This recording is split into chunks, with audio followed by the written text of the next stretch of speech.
Hey folks, welcome to another Triple T Thursday. For those just joining us, that's tools, tips, and talk, where we'll discuss info for the knife maker.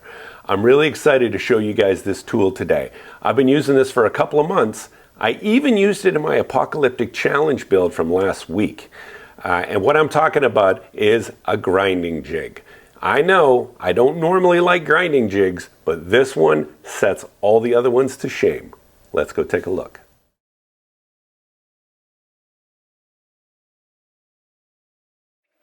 First, I want to talk about why I don't like normal grinding jigs. I'm talking about the typical ones, which is basically an angle you clamp the blade to and you pass this across a rest.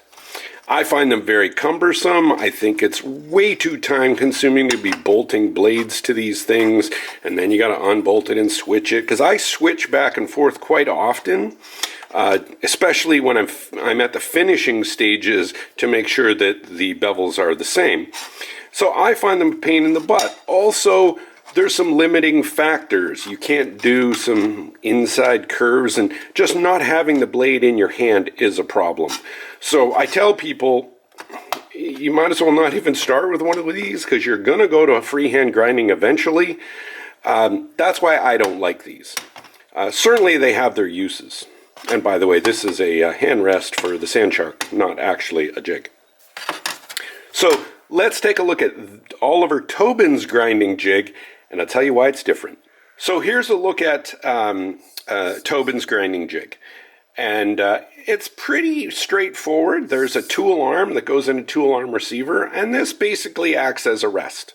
Okay, and if any of you know me, I have trained many people to grind, and I always teach them on the rest because I think that's one of the easiest methods. It basically takes one axis out of the equation, meaning the y-axis, the blade going up and down, because it's sitting on a rest. So I think this is a really good method. So the way this one works is there's a plate here, okay, with these little, you can see it's got these little ridges, and it also comes with a plate that has no cutout. And this is good if you have really steep angles that you're not going to get close to the belt. Then it gives you a lot more surface area. You don't have this little cutout. And the way it works is the top of the rest is actually a cross slide. So this will move in and out. Okay, I don't know if you're seeing that, but it will. And what you do is put your blade right up against the guides, and the edge is against the belt. So it is a perfect constant angle. You can't screw up that angle, and when you want to change it, you just move the cross slide, either in or out. In will steepen that bevel, and out will steepen the bevel, and in will move the bevel up the blade. You know what I'm talking about. So it's really cool, and it's, it almost makes it foolproof because you can't hit the flats because you've got a guide here.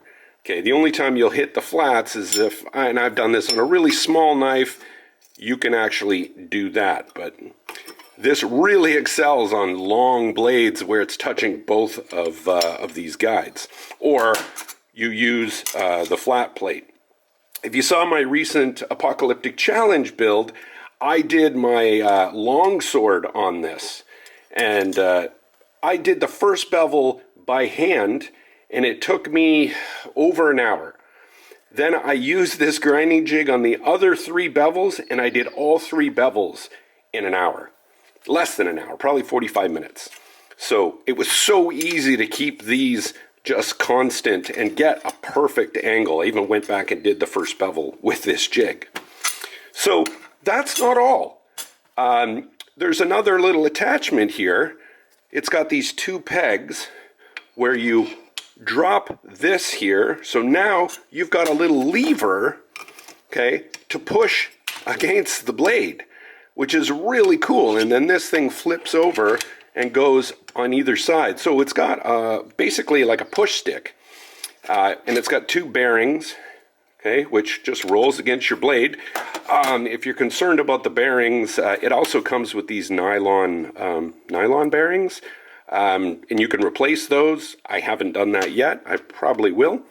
And these are consumables. Whoops. But really cool. I really love this jig. Let's show you what it's like in action. So here's the attachment. I've just got it slid into my tool arm receiver here, and I'm just going to lock it. Normally you want to get as close as you plan to be, so dial it in. Okay, then I'm going to lock this. So now I'm going to just wheel it out a little bit, and I can start pretty steep, okay, to do the first part of my bevel. And then you're just going to slowly work that in, okay? And that'll move your bevel up. So really, really cool. You can even use it without the pegs. I've done that before when I want to do some really fine work. I don't really need the lever, to do a lot of hogging. So I'm not worried about that. Sometimes I'll just do it like this with my fingers to work the bevel. So let's give it a shot and see how it works. Hey, I know what you're thinking. Where do I get one of these things? Well, go check out our sponsor, Maritime Knife Supply. They have them up on pre-order. There's a link down in the description. Go get yours. Also, if you need steel, abrasives, tooling, anything else for knife making, might as well get it at the same time. So I've switched over to the solid guide just because this knife's a little short and it's got kind of a curved spine, so it makes it a little more challenging. But let's go with this.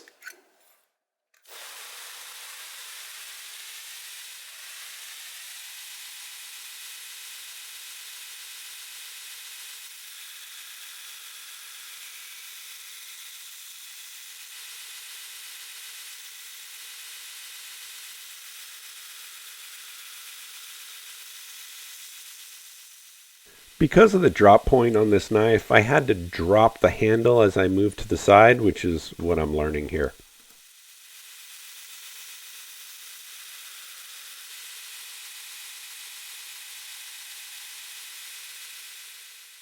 And now I'm dialing it in just to get it close to the belt to move that bevel down.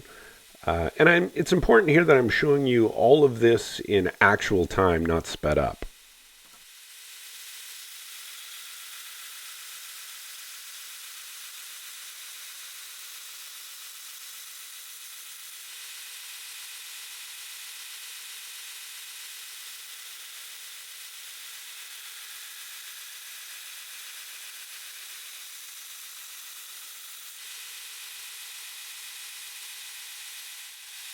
And now I'm flipping over to the other side just to try to match up these bevels.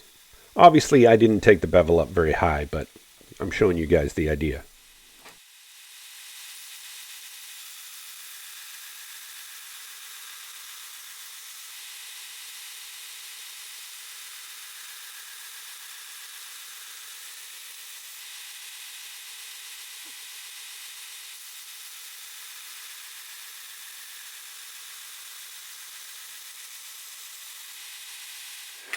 You can see how fast that was to put in a perfect bevel here. Obviously it didn't go up high enough. I need to use the one with the cutout to get this to go up quite a bit higher. But look at that. And I did that in a couple of minutes, and it's really perfect on both sides. I had a little oops here, just that was me going the wrong angle when I was on the other side, mainly because the camera's in my way. But so cool. Other features here, this also has the ability for you to drop these things. Depending on how narrow or wide your knife is, you can raise or lower where the lever goes, and then just tighten those up.